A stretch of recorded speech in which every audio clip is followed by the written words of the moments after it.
अस्सलाम वालेकुम, आप देख रहे हैं हो क्या रहा है। मैं हूं Faisal Abbasi, group editor 92 news. Irshad Ahmed Arif sahab साथ हैं। शुक्रिया इरशाद साहब आपका।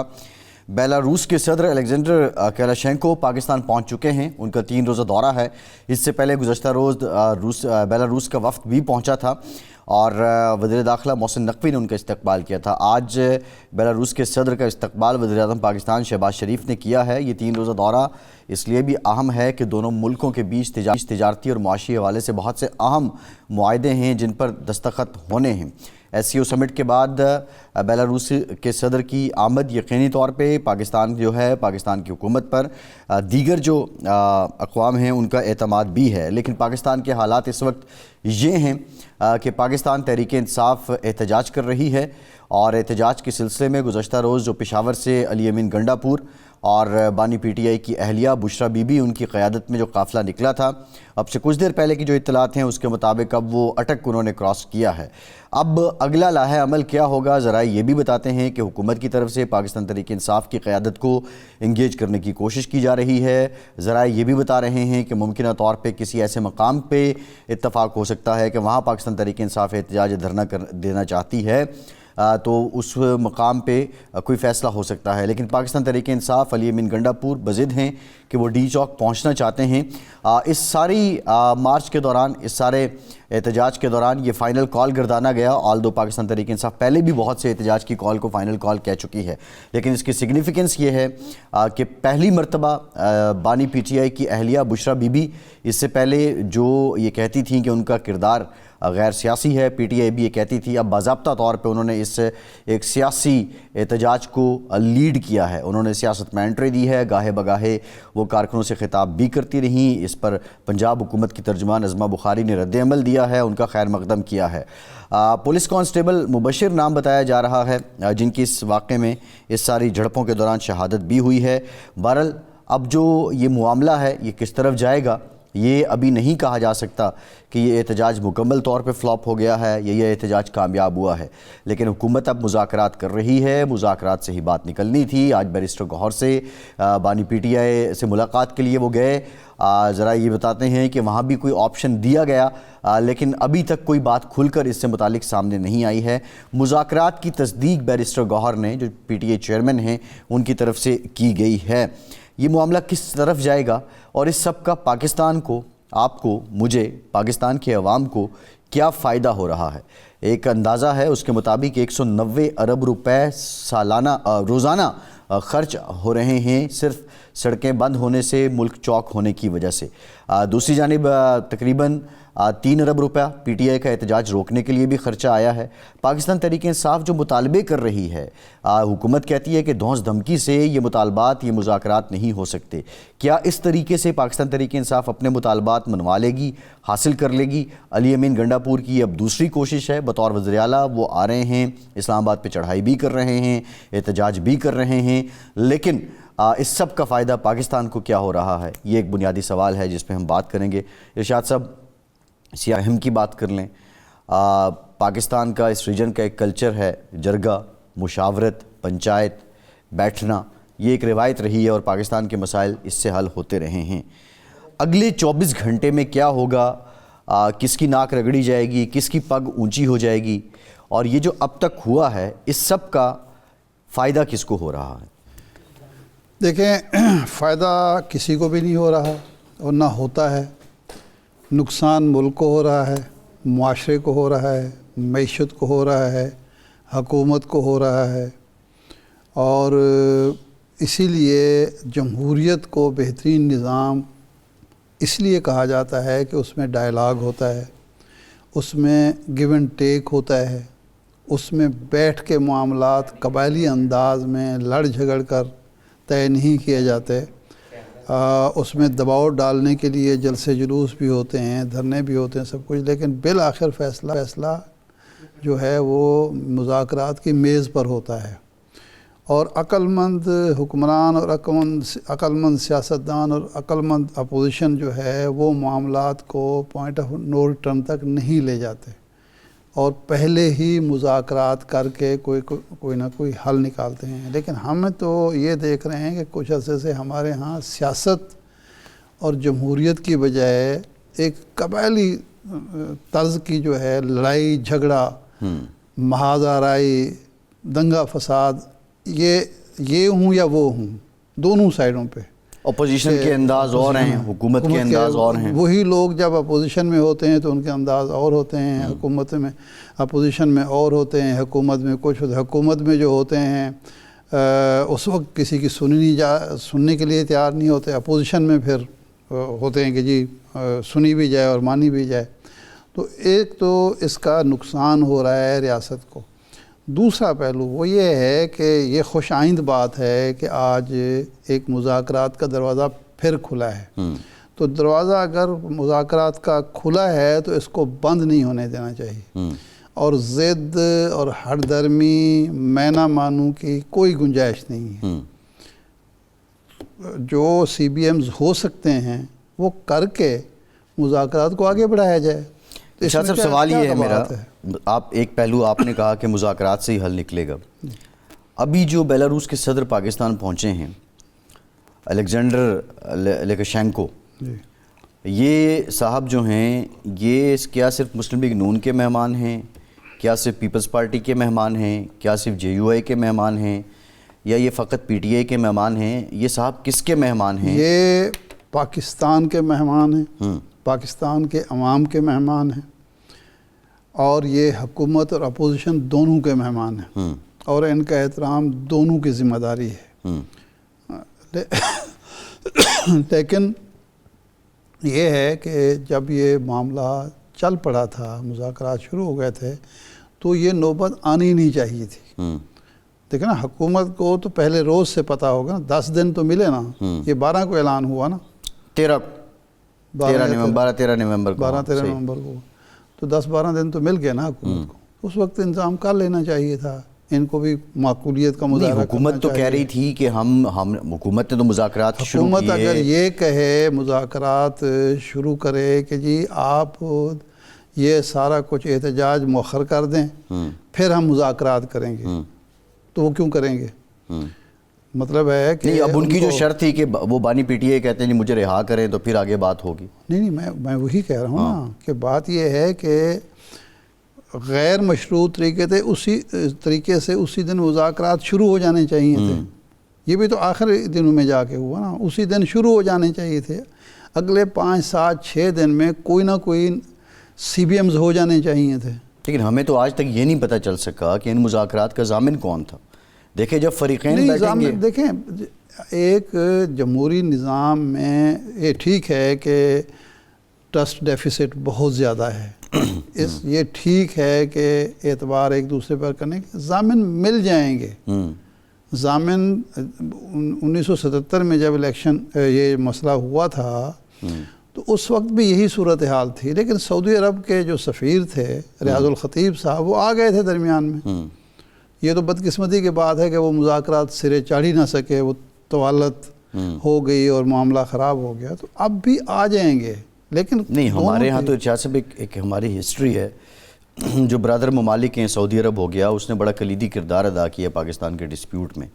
लेकिन रिसेंटली जो एपिसोड है, एक फ़रीक ने तो सऊदी अरब को समझ लें अपने हाथ ही कटवा दिए ना, उनसे नाराज़ी कर लिया। अब जब ये है कि लड़ाइयाँ हमारी हैं, हम दोस्तों को भी रगड़ते हैं, हम उनसे मुतालिक भी अजीब व गरीब इंकशाफात करते हैं, फिर हम उन्हीं से खैर भी मांगते हैं, और इसमें कोई शक नहीं कि हम जब भी गए तो खैर सऊदी अरब ने हमें दी। माली एतबार से हम बात करें, रिसेंटली बात करें, अब ये जिस नहज पे मुआशरा, ये जिस नहज पे हम पहुँच चुके हैं, देखें सियासी ज़वाल है। नहीं तो रोना मैं किस चीज़ का रो रहा हूँ? मैं पिछले हफ्ते भी हमने यही बातें की, किस चीज़ का रो रहा है कि कोई मामला हम मुज़ाकरात से हल नहीं करना चाहते। कोई बंदा ऐसा नहीं रहा जो दोनों का एतमाद बहाल कर सके, जो इनको मुज़ाकरात की मेज़ पर बिठा के इनसे मामला फहमी करा सके। बाहर का मामला भी हमारा कोई ऐसा ही लगता है, बज़ाहिर यही लगता है, लेकिन बुनियादी चीज़ तो ये है कि ये अगर मिसाल के तौर पर कोई CBMs तय होते हैं और उस पर अमल हो जाता है तो फिर ज़ामिन की क्या ज़रूरत है? फिर तो ज़ामिन की ज़रूरत नहीं है। बात ये है, और दूसरी साइड से कुछ कमिटमेंट होती है और उस पर अमल हो जाता है, तो फिर किस चीज़ की ज़ामिन की ज़रूरत है? ज़ामिन की ज़रूरत वहाँ होती है जब कोई अमल करना ना चाहता हो। देखें अगर वो दोनों फरीक अगर ये समझ रहे हैं कि भाई हमारे लिए बेहतरीन रास्ता यही है कि हम मुज़ाकरात के ज़रिए किसी मामले तक पहुँचें, मुल्क की खातिर, जमहूरियत की खातिर, अपनी सियासी मफाद की खातिर। सियासी मफाद ही अपना चलो देख लो, मुल्क को छोड़ो, फ़िक्र नहीं है, जमहूरियत की फ़िक्र नहीं है, पार्लियामेंट की फ़िक्र नहीं है, अपना मफाद ही सियासी देख लो। तो उसकी खातिर अगर दोनों फरीक बात करते हैं और अमल शुरू हो जाता है तो फिर क्या ज़रूरत है कि सर देखिए अल्टीमेट हल तो मुज़ाकरात है। वैसे पहला हल भी हर बात का मुज़ाकरात ही होता है। कितनी जिस मुआशरे में हम रहते हैं कि कितनी लड़ाइयों और कितने बिगाड़ के बाद भी बात जाके टेबल पे ही सेट होती है। लेकिन अभी जब मैं ख़बर देख रहा था कि जो बेलारूस के प्रेसिडेंट हैं उनका 3 रोज़ा दौरा है, बल्कि हम बात भी कर रहे थे, हमारे जहन में ये था कि शायद वो 24-48 घंटे का दौरा है।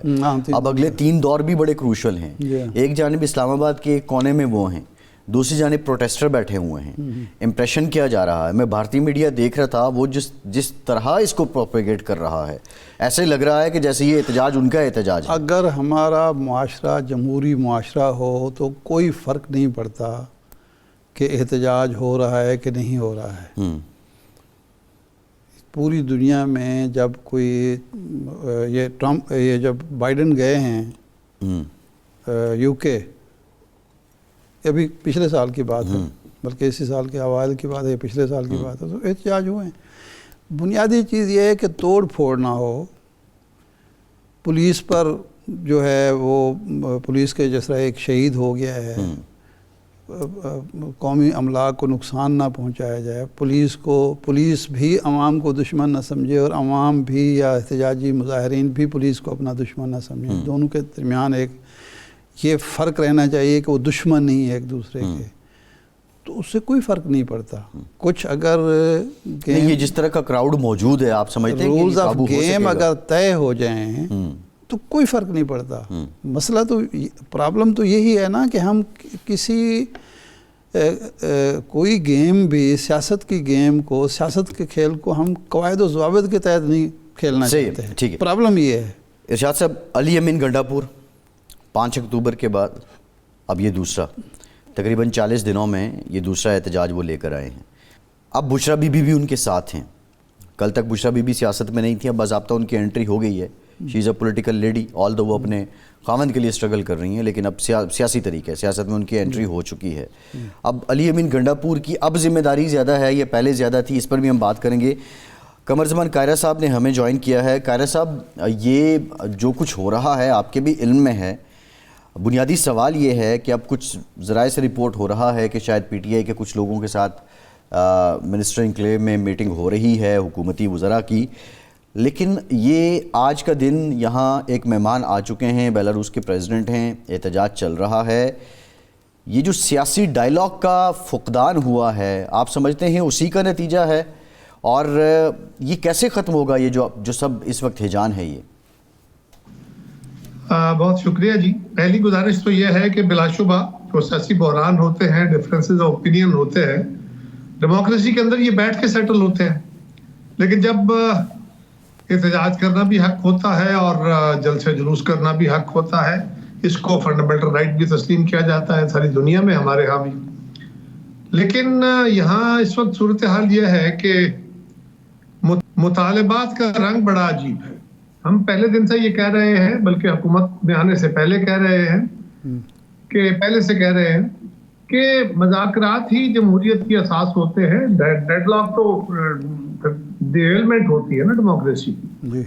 लेकिन और सियासी मामलात को सियासी कुव्वतें ही बैठ के हल करती हैं। पाकिस्तान के अपने सियासी तजर्बे से मोहतरमा बेनज़ीर भुट्टो शहीद ने और मियां मोहम्मद नवाज शरीफ ने जो सीखा था, बीबी शहीद ने उनको एक आइडिया दिया, उस पर वो चल के COD हुआ।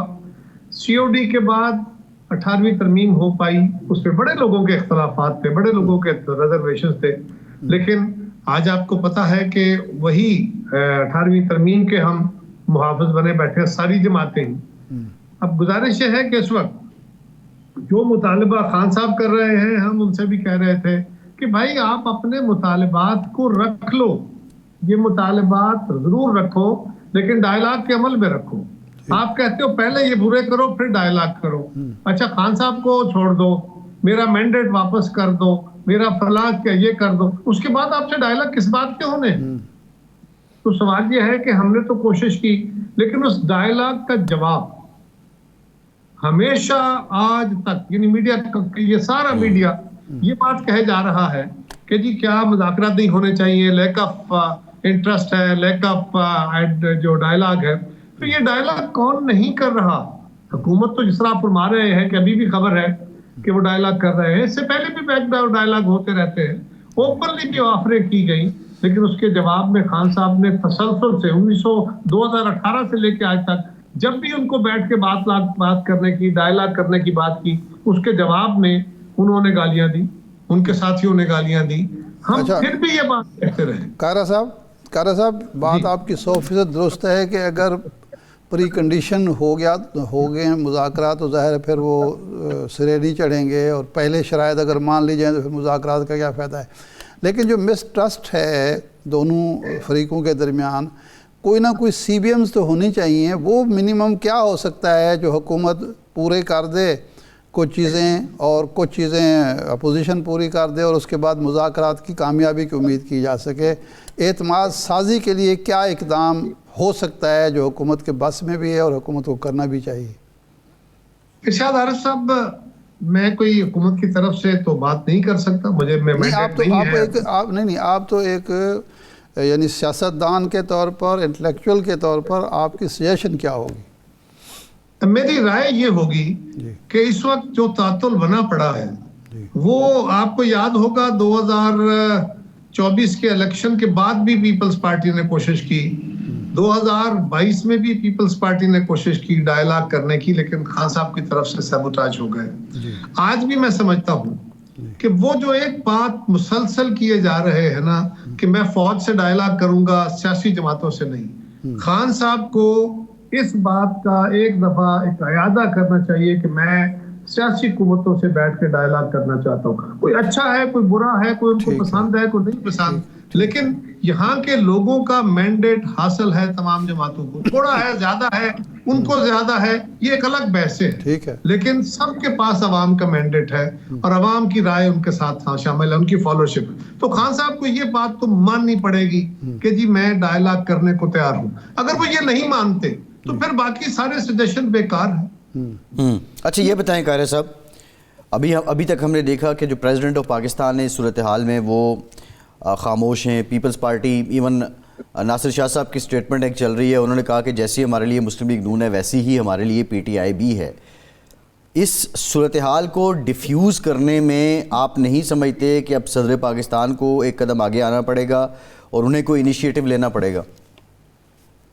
मेरे अजीज, मैंने पहले अर्ज किया, मैं फिर दोबारा दोहरा देता हूँ, कई दफ़ा आपके प्रोग्राम में भी इस बात का यादा कर चुका हूँ, इस बात का इजहार कर चुका हूँ कि जब 2022 में डेडलॉक हो गया था इलेक्शंस के ऊपर, पंजाब और खैबर पख्तूनख्वा के सूबाई असम्बली डिसॉल्व होने पे इलेक्शन के अंदर हमारा व्यू था कि अगर इलेक्शन अलग अलग टाइम में हुए पाकिस्तान में तो बड़ी तबाही हो जाएगी, नुकसान हो जाएगा। लेकिन PTI का भी तकाजा था, अदालत ने भी तारीख दे दी, उसके ऊपर एक डेडलॉक आ गया। हमने उसके अंदर मुज़ाकरात के लिए कोशिश की, पीपल्स पार्टी के सेंट्रल एग्जीक्यूटिव ने फैसला किया और हमने मुज़ाकरात की कोशिश की, अपने साथियों को राजी किया। सुप्रीम कोर्ट दरमियान में आ गई, हमने बंदयाल साहब की कोर्ट में जाके पेश होके खुद हाजिर होके कहा कि हुजूर आप इससे निकल जाएं, ये हमारा काम, हमें करने दें। ले बहरहाल जो वो मुज़ाकरात हुए आप जानते हैं उसको, वो 2, 3 और 6 मई को मुज़ाकरात हुए। 6 मई को मुज़ाकरात फाइनल होने पे भी खान साहब ने विड्रॉ कर लिया और उसके नतीजे में फिर 9 मई हो गया, फिर एक बर्बादी की दास्तान लिखी गई, मुल्क के लिए भी, अब इनके लिए भी, हमारे लिए भी। अब तीसरा काम ये हुआ कि हमने 2024 के इंतखाब के बाद 8 फरवरी का इंतखाब, 13 फरवरी को पीपल्स पार्टी के सेंट्रल एग्जीक्यूटिव 2 दिन की मीटिंग करती है इस्लामाबाद, और फिर हम फैसला करते हैं कि सियासी कुव्वतों के दरमियान डायलॉग होना चाहिए। ये आसिफ जरदारी साहब का और बिलावल साहब का ही ब्रेन चाइल्ड था ना कि ये मुज़ाकरात हो। हमने कमेटी बना दी, मुज़ाकरात होने थे, अगले दिन सुबह खान साहब ने ऐलान करा दिया कि जी पीपल्स पार्टी, मुस्लिम लीग और MK हमसे मुज़ाकरात नहीं होंगे, बाकी सबसे मुज़ाकरात हो सकते हैं। तो यही मैं कह रहा हूँ कि अब एक ये बताइए कि सदर साहब फिर इनिशिएटिव लेने को तैयार, वो बड़े दिल के आदमी हैं, वो फिर इनिशिएटिव ले लेंगे, लेकिन वो इनिशिएटिव तब होगा ना कि आगे से गाली ना पड़े। नहीं, अब डिफ्यूज कायरा साहब जो देखें जो हुआ वो आपके भी सामने है, हमारे भी सामने है, लेकिन सिचुएशन डिफ्यूज अब कैसे होगी? आप बेलारूस के प्रेसिडेंट यहाँ आए हुए हैं, 3 रोज़ा दौरा है, अब पाकिस्तान की इमेज बिल्डिंग पे भी एक क्वेश्चन है, तो अब ये डिफ्यूज कैसे होगी? आपकी नज़र में इसका क्या हल है? मेरे दनिस्त में तो खान साहब जो है वो डिफ्यूज नहीं होने देंगे चीजों को। उन्होंने हमेशा पाकिस्तान के जब क्राइसिस टाइम होता है तो उसमें एक नया क्राइसिस खड़ा करते हैं। वो जब भी कोई ऐसा मरहला आता है, ये मामला उनको सपोर्ट करता है। उनकी पॉलिटिक्स तसादम और लड़ाई की पॉलिटिक्स है, उनकी पॉलिटिक्स डायलॉग की पॉलिटिक्स नहीं है। उनकी पॉलिटिक्स नफरत पे लोगों का गुस्सा जो है उसको इकट्ठा करके अपने मुखालिफ के खिलाफ इस्तेमाल करने की फिलॉसफी पे है। सो खान साहब तो इसको कोशिश करेंगे कि ये सैबोटाज हो। इससे पहले वो कई दफा कोशिश कर चुके हैं। अभी रिसेंटली उनकी अहलिया ने एक ऐसा बयान दे दिया जो बिल्कुल समझ नहीं आई कि ये बयान की जरूरत इस वक्त क्या थी। अगर कभी बयान देना भी था तो इसका मौका महल भी नहीं था।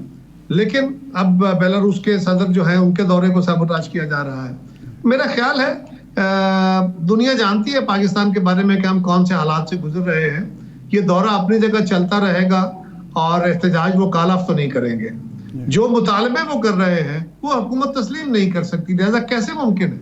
मतलब वो कहते हैं कि हमारा मैंडेट वापस करो। किसने फैसला किया कि मैंडेट किसका है और मैंडेट कैसे वापस हो? इसका मतलब है कि आप बाकी सब कुव्वतों को ये कहना चाहते हैं बजोर कि आप सबने मैंडेट मेरा छीना है, वापस करो। तो उसका वापस करने का तरीका क्या, वो फरमा दीजिए। अगर वो नहीं होता तो कहते हैं मुज़ाकरात नहीं होते। वो कहते हैं खान साहब को छोड़ दो। खान साहब को तो अदालत छोड़ सकती है।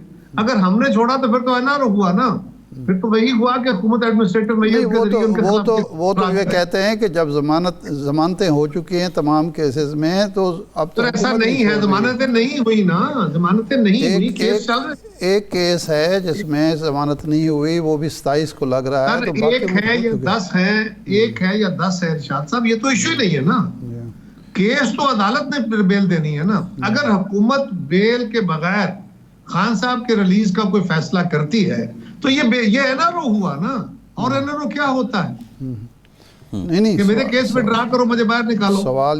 सवाल अच्छा, बिलावल भुट्टो साहब आजकल बरहम है हुकूमत पे। वो कहते हैं जी ये 6 नहरों का जो मामला है, इसकी वजह से 91 का जो है वाटर रिकॉर्ड, उसकी भी खिलाफ वर्जी हो रही है और हमसे बाला ये सारा कुछ हुआ है। गवर्नर पंजाब कहते हैं जी जो तहरीरी मुआहदा है और हसन मुर्तज़ा साहब भी, उसकी किसी शक पर कोई अमल नहीं हो रहा। तो ये ऊँट किस करवट बैठेगा? वज़ीर-ए-आज़म साहब ने कमेटी बनाई है, लेकिन आपके किसी लीडर से अभी तक उनकी मुलाकात नहीं हो पाई। इन दिनों जो हालात हैं मुलाकात का खैर सबब बनेगा। इससे पहले कई मुलाकातें हो चुकी हैं। बिलावल साहब की प्राइम मिनिस्टर साहब से, हमारी कमेटियों उनकी कमेटियों से, हमारी कमेटी की पंजाब की चीफ मिनिस्टर साहिबा और उनकी कमेटी से। तो हमारे बहुत सारे इश्यूज हैं। जो 25 पॉइंट पे हमारा मुआहदा हुआ था, कुछ पे अमल दरामद हुआ, कुछ पे नहीं हुआ, और ये बात हम मुसलसल एजिटेट कर रहे हैं। लेकिन जिस दिन बिलावल साहब ने ये गुफ्तगू की, उसमें भी उन्होंने कहा कि नाराजगी का कोई सबब नहीं है, लेकिन ये हमारे तहफ़्फ़ुज़ात हैं, इनको दूर होना चाहिए। रहा बात, और वो अभी तक अपनी जगह जारी है। हम समझते हैं कि हम हुकूमत को बार बार याद कराते हैं, ताल्लुकात में तनाव और खराबी नहीं आनी चाहिए इन चीजों से। हम कोई नई चीज कह भी नहीं रहे कि हुकूमत को फंस गई है तो उसको नई बात कह रहे हो। हम तो कहते हैं जो लिखा हुआ मुआहदा वो पूरा करें। और दूसरा, पानी एक सीरियस इशू है। हम एक ज़री मुल्क है और यहाँ पे ज़राअत के लिए पानी की तकसीम का एक फार्मूला तय है। उस फार्मूले से हट के तो कोई फैसला नहीं हो सकता। जो वाटर रिकॉर्ड है उससे हट के अगर सिंध के तहफ़्फ़ुज़ात है तो वो हल होने चाहिए। मुझे यकीन है कि पंजाब भी उससे बियॉन्ड जाके तो पानी नहीं मांगेगा ना। और अगर उससे बियॉन्ड जाके कोई नहर निकाले, 1 निकाले, 10 निकाले, तो फिर तो लड़ाई हो जाएगी, सूबों के दरमियान ताल्लुक खराब हो जाएंगे। लिहाजा पंजाब ने, बाकी सूबों ने, सिंध ने वाटर रिकॉर्ड के मुताबिक अपना पानी लेना है। उसका अगर कोई इशू है तो वो हमें अप्रोप्रिएट फोरम्स पे भी उठाना है, हुकूमत के साथ उठाएंगे। ये सदर पाकिस्तान एक से ज़ायद बार लाहौर तशरीफ़ लाए हैं, लेकिन वज़ीर आला पंजाब उनका इस्तकबाल ही नहीं करती। ये क्या मामला है? ये तय है कि जी कोई ज़रूरी नहीं है आना, वो खातून है, वो क्या एयरपोर्ट आएंगे इस्तकबाल करने? अच्छा इजहारिया है, अगर वो करती तो ज़्यादा मौजू होता। नहीं किया तो ये उनकी मर्जी है, ताल्लुकात को किस नहज तक रखना चाहते हैं वो। लेकिन वो हमारी मोहतरम है, हमारी चीफ मिनिस्टर हैं, हम उनकी वैसे भी बतौर खातून इज्जत करते हैं। जरदारी साहब तो उनको बेटियों की तरह हमसे प्यार करते हैं और उनको बिल्कुल उनके इस्तकबाल में जाना चाहिए था। और क्योंकि इसके अलावा कल किसी और मुल्क का कोई सरबराह आया, कोई बंदा दूसरा पंजाब आया, वो जाएंगे उसका इस्तकबाल करने, खातून होते हुए भी। तो ये मेरा ख्याल है उनको जाना चाहिए था। बहरहाल ये कोई अच्छी मिसाल नहीं है। जी ठीक, कायरा साहब बहुत शुक्रिया आपके वक्त का, आप हमारे साथ मौजूद थे। जो एहतजाज हो रहा है इसके पाकिस्तान की मईशत पे क्या असरात हो रहे हैं, एक ब्रेक के बाद इस पर बात करेंगे, हमारे साथ रहिए।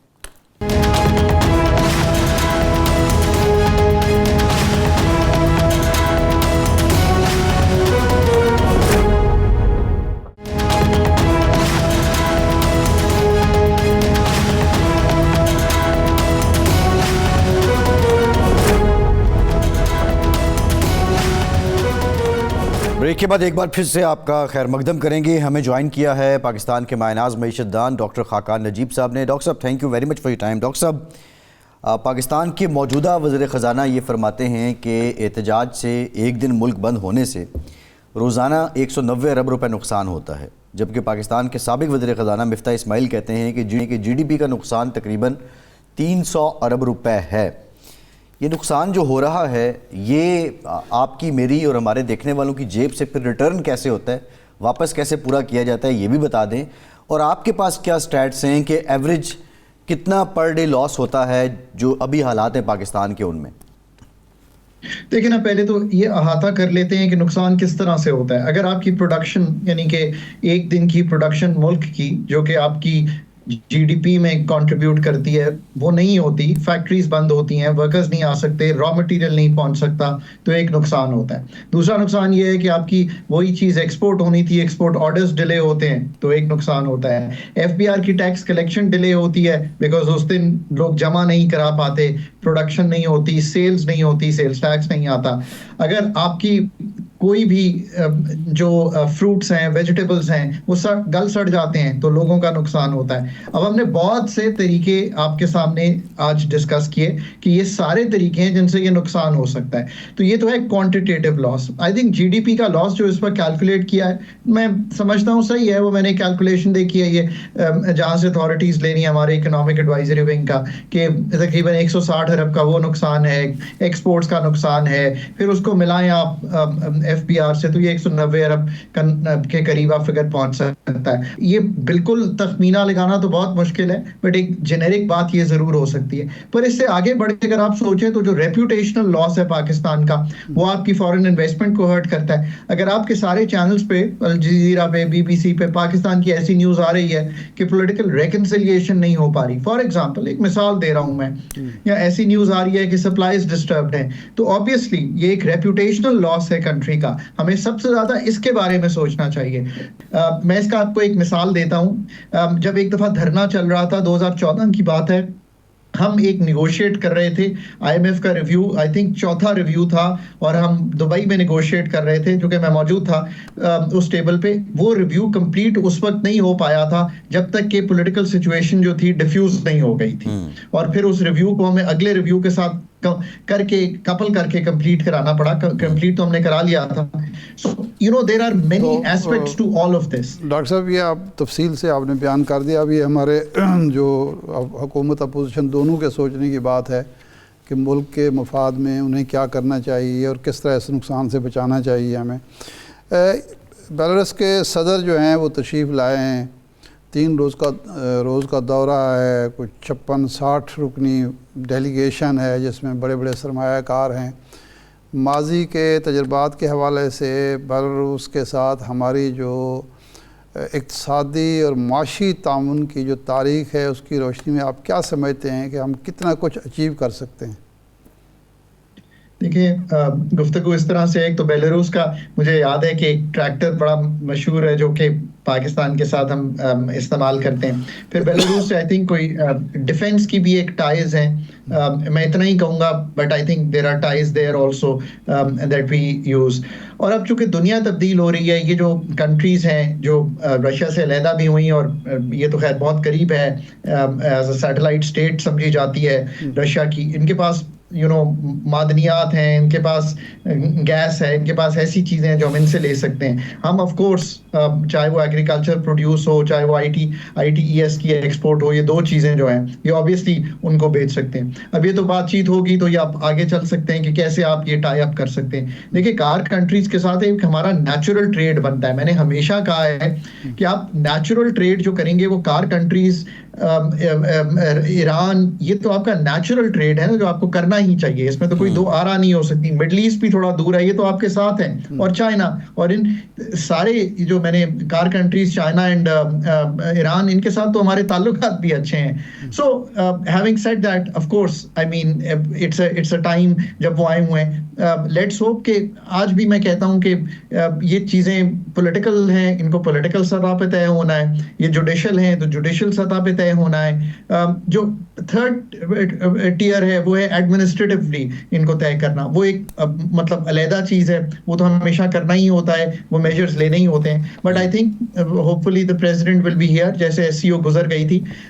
और ऐसा भी नहीं है कि जो आने वाले हैं वो भी एक पॉलिटिकल सोच उनको रखनी चाहिए। ये तो सबको मालूम है कि जब डिग्नेटरीज या हमारे गेस्ट्स आते हैं, आपके घर कोई आता है, तो उसका तहफ़्फ़ुज़ और उसको हम सबका मेहमान होता है, हम सबका मेहमान होता है सबका, और उस चीज को एफिशिएंट बनाना और फायदा उठाना है। ऐसा फिर मैं कहता हूं कि अगर तवज्जो हट जाए आपकी काम से तो you can not produce the quality work that is needed. और मैं बार बार कहता हूं कि असल प्रॉब्लम तो पाकिस्तान का ये है ना कि हम क्वालिटी नहीं निकाल पाते हर चीज में से। विजिट्स भी होते हैं, MOUs भी साइन होते हैं, फिर उनकी इफादियत तो तब बनेगी ना कि एक्चुअल में मैं कहूं कि फॉरेन डायरेक्ट इन्वेस्टमेंट इतनी बढ़ गई है, या बेलारूस से जो MOUs हुए वो अब तब्दील हो गए हैं। डॉक्टर साहब ये फरमाएं कि ये जो कनेक्टिविटी विद नेबर्स जो है, ये हमारी पुरानी ख्वाहिश है, एक पॉलिसी भी हमने बनाई थी, लेकिन अमलन उस पर कुछ नहीं हो सका क्योंकि अमेरिका बहादुर जो है टपक पड़ता है, दबाव आता है। रूस से हमने तेल 1-2 कंसाइनमेंट मंगवाई, उसके बाद वो बंद हो गई। ईरान से हम कुछ ले नहीं सकते कि अमेरिका नाराज़ हो जाएगा। तो अब ट्रंप की हुकूमत आ गई है जो चीन के हवाले से बड़ा सेंसिटिव है, और ये सारी चीज़ें जो हैं वो ज़ाहिर है उनको भी मद्देनज़र रखना होगा। तो ये कनेक्टिविटी विद नेबर अमेरिका कितना असरअंदाज हो सकता है, हमें उसकी कितनी परवाह होनी चाहिए? नहीं, जो भी होता है होने दें और हम अपनी मफाद देखें और अपनी जुर्रत के साथ, हिम्मत के साथ अपनी पॉलिसी बनाएं।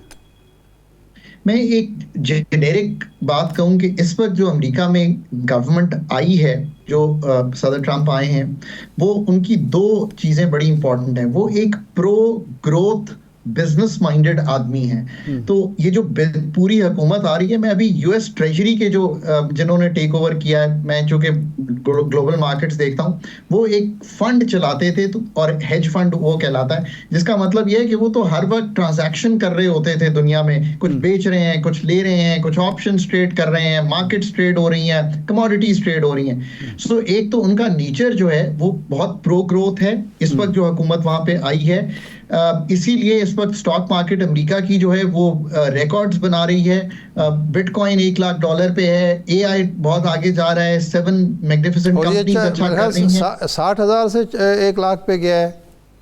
ये गो बैक 6 मंथ्स हजूर 30,000 के करीब खड़ा हुआ था। अच्छा। मैं डिस्टिंक्टली रिमेंबर कि मेरी एक डिस्कशन बिटकॉइन पे हो रही थी। अच्छा। 30,000 का फिगर था, लोग कह रहे थे कि ये लेने वाला बनता है यहाँ पे, बिकॉज अपसाइड बहुत, वो 3 टाइम्स प्लस चला गया है। सो लेकिन जिस दिन लाख पे गया है उस दिन तो ये सुना है कि 60 पे था। मुझे किसी ने बताया कि जी 60 से जंप करके लाख पे चला गया।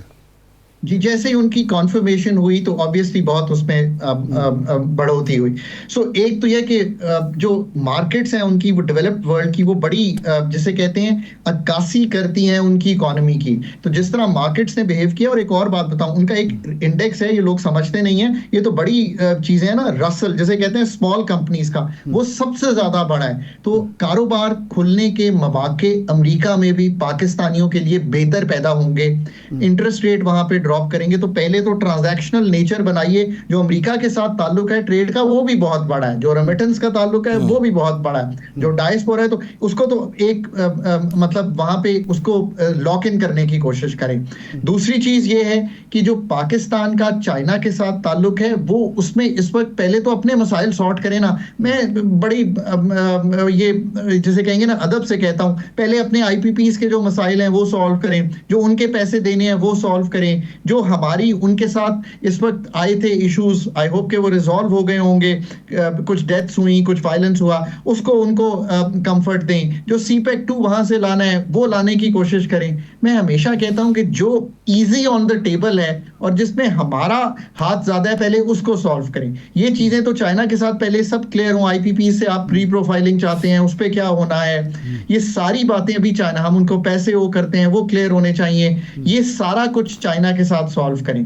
अमेरिका के साथ तो ट्रेड का नहीं डॉक्टर साहब क्वेश्चन ये है, जो आप बात कर रहे हैं ठीक है, पाकिस्तान को एक बैलेंस अप्रोच के साथ जाना चाहिए, लेकिन आप नहीं समझते कि पाकिस्तान जो है वो उस पर पॉलिटिकल इन्फ्लुएंस ज़्यादा हो जाता है बहुत से एस्पेक्ट्स में। दुनिया की ये मिसाल के तौर पे फैट एक टेक्निकल बॉडी थी, हमारे लिए वो एक पॉलिटिकल बॉडी साबित हुई। अब रिसेंटली आप देखें पाकिस्तान के जो हालात हैं, अमेरिका की तरफ से एक आर्म ट्विस्टिंग भी होती है, अभी मौजूदा गवर्नमेंट के ख़िलाफ़ भी एक भरपूर लॉबिंग भी हो रही है अमेरिका के अंदर। तो कैसे पाकिस्तान बैलेंस अप्रोच के साथ चलेगा? हम तो कहीं ना कहीं जाके डिपेंडेंट हैं अमेरिका पे भी और चाइना पे भी। ये IMF का रिव्यू जो जनवरी फरवरी में होना था वो बिफोर टाइम हो गया, तो ये भी तो एक पॉलिटिकल मूव नहीं लगती?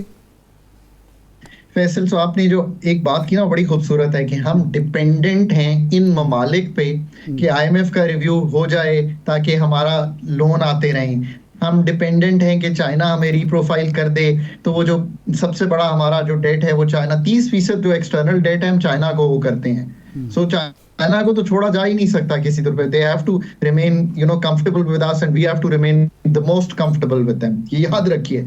अच्छा, अब फैसल ने जो बात की ना, हम डिपेंडेंट हैं, देखिए ये जो टाइम और स्पेस मिली है IMF के साथ एंगेज करके, पहले इस बात को समझिए कि आपको मिला क्या है। You have bought some time, you have bought some space, लोगों ने आपको कुछ पैसे दे दिए हैं, कुछ मौखर कर दिए हैं डेट्स आपके।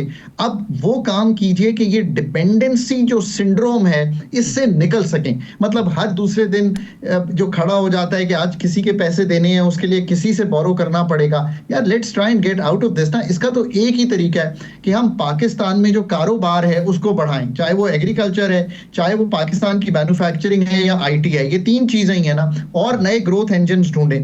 कहने का मकसद ये है कि ये जो स्पेस हम गेन करते हैं, चाहे वो IMF की एंगेजमेंट से करें, चाइना की रीप्रोफाइलिंग से करें, अमेरिका जो है वो अगर हमसे कंफर्टेबल रहे, और अमेरिका का मेरा ख्याल है 17% शेयर है इस वक्त IMF में, they are the biggest, they have the biggest seat on the table, so that's fine. I mean आप अपने काम तो करें ना जो IMF के साथ तय किया। अब अगर IMF के जो स्टॉक टेकिंग मिशन आया है, इफ एवरीथिंग वाज कंफर्टेबल जैसे फरमा रहे हैं, तो IMF का मिशन शायद ना आता, बट देर कब आते तो हमें भी मालूम है कि टैक्स शॉर्टफॉल था, जो लेजिस्लेट करना था 4 प्रोविंसेस ने, एग्रीकल्चर इनकम टैक्स वो नहीं किया, there were things which needed a push।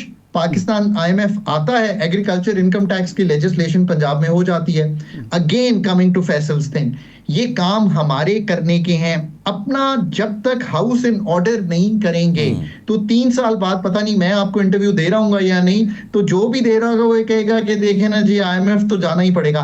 देखिए, समझने की कोशिश कीजिए, अमेरिका के साथ जो रिलेशनशिप है वो अपनी जगह, उसमें ट्रेड बढ़ाएं, दैट्स द बिगेस्ट अपॉर्चुनिटी। उनसे ये कुछ मांगे, IMF के साथ एक technical and policy level close करें, फिर जो डिप्लोमेसी की जरूरत होती है वो अलहदा करें। चाइना के साथ सारे जो अपने मसाइल हैं वो हल करें। और जो शुरू में बात हमने आगाज किया था कि चाइना से लेके ईरान तक, बीच में कार कंट्रीज तक, मिडल ईस्ट तक, ये इतनी बड़ी मार्केट है फूड बास्केट बनाने की, सब कुछ छोड़ दें, एग्रीकल्चर को अगले 3 साल डॉक्टर साहब में एक सिंपल सवाल है, डॉक्टर साहब एक सिंपल टारगेट। सवाल है, आप ईरान की बात कर रहे हैं, हमने एक एग्रीमेंट किया था पाक ईरान गैस पाइपलाइन का, उसको कैसे हम मुकम्मल कर सकते हैं? बहुत बड़ी एक तलवार है सैंक्शंस की जो ईरान पे है, जो पाबंदियां हैं, पाकिस्तान कैसे उसको मुकम्मल कर सकते हैं? आई थिंक ये भी ग्लोबल नेचर जो है चीज़ों की वो कभी आड़े आ जाती है, इसमें कोई शक नहीं है फैसल। बट आप ये देखिए कि जब सदर ट्रंप ने टेक ओवर किया तो क्या उन्होंने ईरान से इंगेज किया कि नहीं किया?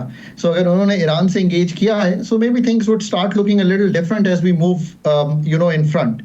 मैं जनरली ऑप्टिमिस्टिक हूँ कि you know he is a man who is transactional in nature. The regime's new thinking is to get things done and move on, you know वो इस तरह सोच रहे हैं। अब मैं देखिए ना, आपने एक ये मिसाल दिया, मैं एक और मिसाल देता हूं आपकी। उन्होंने आके एक चीज बनाई है जिसका नाम है DOGE, department of government efficiency. वो ये कहते हैं कि हम 1/3 एक्सपेंडिचर काट देंगे अमेरिकन सरकार का, रेड टेपिज्म काट देंगे, ब्यूरोक्रेटिक हर्डल्स काट देंगे, री रेगुलेट कर देंगे। ये नहीं वो कह रहे कि अगले 5 या 10 साल में कर देंगे। आपको मालूम है डॉज जो है वो क्लोज किस दिन हो जाएगी? जुलाई 2026 में। Look at the way he is operating. आप भी इसी तरह ऑपरेट कीजिए। अब मैं मतलब शायद यू नो नेक्स्ट प्रोग्राम मेरे साथ करें पाकिस्तान के एक्सपेंडिचर पे। मतलब मैं पिछले 8 साल से ये कह रहा हूं कि इन एक्सपेंडिचर्स को ठीक नहीं करेंगे, फेडरल गवर्नमेंट का साइज नहीं ठीक करेंगे, प्राइवेटाइज नहीं करेंगे, सब्जेक्ट्स नहीं नीचे देंगे। वो अमेरिका करने को तैयार हो गया है ये काम, बट मैं सिर्फ पाकिस्तान में इसकी गुजारिश ही करता रह गया हूँ कि ये सारे काम होने वाले हैं और ये ऐसे नहीं होने वाले। डॉक्टर साहब हम PIA जो है PIA को तो हम प्राइवेटाइज नहीं कर पा रहे, तो और कौन सी प्राइवेटाइजेशन हमने करनी है? क्या स्टील मिल को कर सकते हैं? दूसरा ये है कि ये जो मसला है डॉज की आप बात कर रहे हैं, यहाँ जो नासिरुल मुल्क कमेटी बनी थी उसने दे दी, उस पर तो किसी ने अमल नहीं किया। अभी एक कमेटी अभी हाल ही में फिर मौजूदा हुकूमत ने बनाई थी, मेरे ख्याल उस कमेटी के ऊपर कमेटी बनाई थी। अमल कौन करेगा, कैसे करेगा? नहीं, सेक्शन अफसर काबू नहीं आता हमसे डॉक्टर साहब, तो कैसे अमल होगा ये बता देना।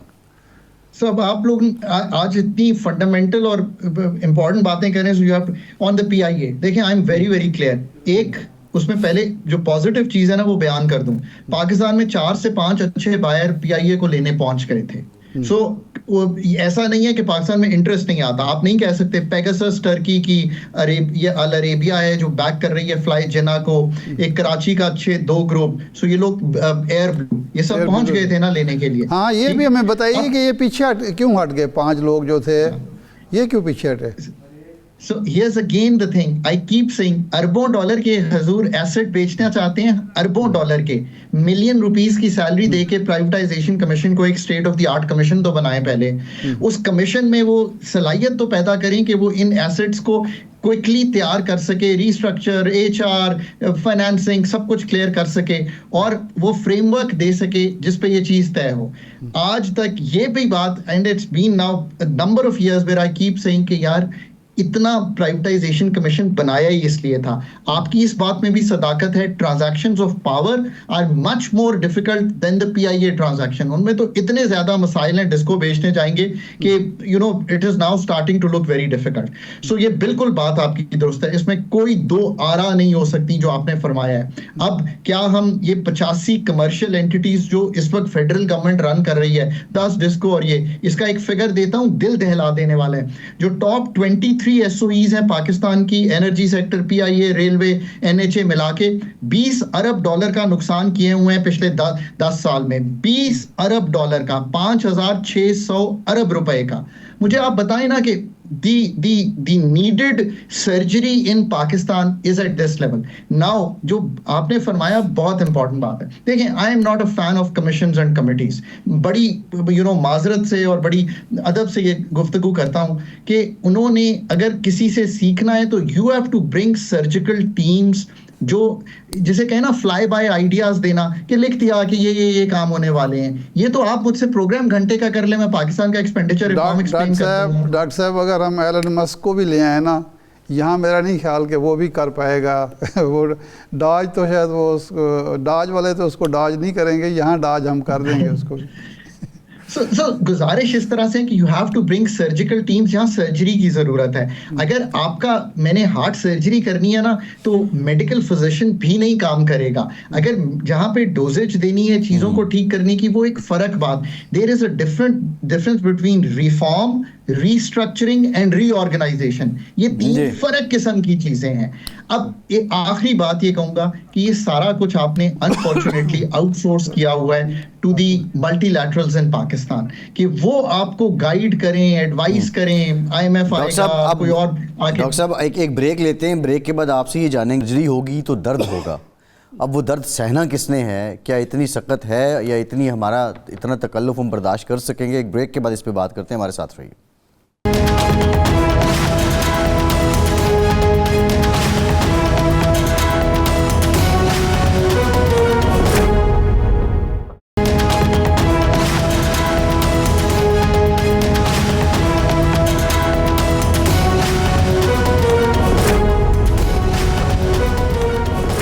ब्रेक के बाद एक बार फिर से आपको खुशामदीद कहेंगे। डॉक्टर साहब, जो सर्जन्स हैं बेसिकली वो जब इंसानों की सर्जरी करते हैं तो वो एक मकूला है उनमें कि surgery is the most decent insult to a human body.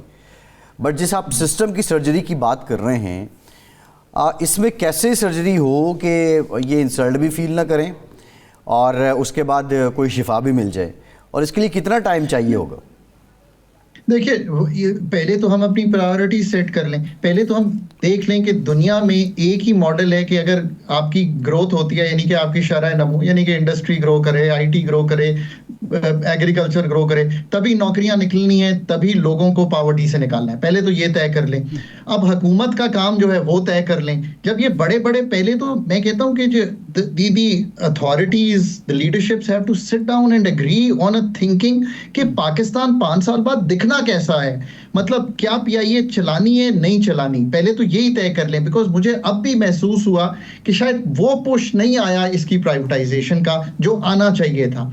आप USC प्राइवेटाइज करने गए, यूटिलिटी स्टोर्स, कुछ अरसे बाद अगेन वो चीज डाई डाउन कर गई।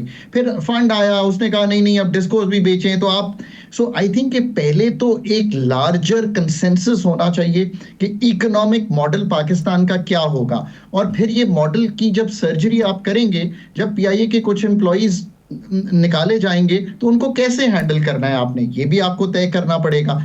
ये बोझ किस पे डालना है आपने, ये भी आपको तय करना पड़ेगा। बोझ तो आएगा, देखिए रिफॉर्म फटीग भी होगी, इसमें कोई शक नहीं है। बट 2, 3, 4 साल जब गुजरेंगे और एविएशन सेक्टर ग्रो करेगा, एनर्जी एफिशिएंसीज आएंगी, तो फिर पाकिस्तान ग्रोथ की तरफ चला जाएगा। मैं इसकी एक मिसाल दिया करता हूं कि अगर आज हमने PTV रखा होता तो आप दोनों हजरात की नौकरियां ना होती। That is my honest position on this. अगर हमने सारे बैंक अपने पास रखे होते तो आज सारे बैंक शायद नुकसान कर रहे होते हैं और इतनी नौकरियां ना क्रिएट की गई होती। मैं तो पाकिस्तान की 2 मिसालें देता हूं। लुक एट, जहां पे हमने तीसरी मिसाल दूं, पाकिस्तान की तीसरी कामयाब मिसाल है कि हमने छोड़ दिया ये सेल्युलर कंपनीज को। एक आई, दूसरी आई, जोंग आई, मोबाइलिंक आई, बाहर की जैज बनी, टेलीनॉर आई। किसने कहा है कि पाकिस्तान ने जब भी सही काम किया है हम कामयाब नहीं हुए? ये 3 मिसालें आपके सामने। नहीं तो डॉक्टर साहब ये फरमाएं कि ये जो बैंकों वाला तजर्बा था और सीमेंट कंपनियों वाला, ये तो मियां नवाज शरीफ साहब ने 92-93 में किया था और कामयाब तजर्बा था। अब मुस्लिम लीग की हुकूमत है, अब ये जुर्रत क्यों नहीं कर रहे? नवाज शरीफ साहब उनकी रहनुमाई नहीं कर रहे होंगे, या शहबाज शरीफ साहब क्यों नहीं करना चाहते? देखिए, आई थिंक कि एक तो ये है कि फिर थोड़ा सा जो अथॉरिटीज हैं वो ये समझती हैं कि हुकूमत का काम बहुत फैलाव से होना चाहिए, घर बनाएं, पानी दें।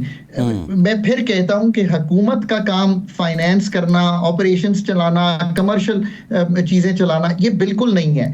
इसका ये मतलब नहीं है फैसल कि इस गरीब आदमी के लिए तालीम के पैसे देना हुकूमत का काम जरूर है। जरूरी नहीं कि आप तालीम दें, पर उस आदमी या उस बेटी की हमारी तालीम के पैसे देना तो हमारा काम है, इसमें तो कोई शक नहीं है, जो पाकिस्तान के टैक्स रेवेन्यू से आएंगे। अब ये है एक्चुअल डिस्कशन। आज हमने जितनी गुफ्तगू की है वो पाकिस्तान के ये फंडामेंटल मसाइल को हल करने के लिए की है। अगर हम ये तय नहीं करते कि हुकूमत ने करना क्या है, और हुकूमत 3 साल या 4 साल बाद भी PIA, रेलवे, नेशनल हाईवे ये सब कुछ चला रही होगी और डिस्कोर्स भी आपके पास होंगे, तो then you almost be here. सही डॉक्टर साहब, बजा फरमाया आपने, टाइम हो गया। बहुत शुक्रिया डॉक्टर खाकान नजीब साहब। इरशाद साहब आपका शुक्रिया। आज के प्रोग्राम से इतना ही, इजाज़त दीजिए।